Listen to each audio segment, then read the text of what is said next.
Guys guys আমার যে কত যে কষ্ট হচ্ছে, আমি মানে কাউকে বুঝাতে পারবো না যে আমার কত কষ্ট হচ্ছে।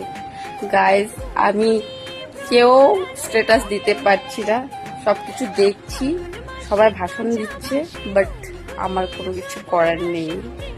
এই মনে আমার হাত বাঁধা হয়ে আছে। তো গাইস টাইমে তোমরা ঠিকই দেখতে পাবে, আমিও স্ট্যাটাস ফেলে দেবো, ফাটিয়ে দেবো। এখন যত না স্ট্যাটাস দেওয়ার আছে দিয়ে নাও, আর জ্ঞান চোদানোর আছে চুদিয়ে নাও। গাইস তোমরা যারা নাকি ভাবছো আমাদেরকে এমন, অ্যাকচুয়ালি আমরা তেমন নয়। তোমরা জুন নদীতে এখন পা দিয়েছো না, ওই নদীতে আমরা কখনই পা দিয়ে পুরনো হয়ে গিয়েছি। তো তোমরা এখন এনজয় করছো, করো, কোনো কথা না।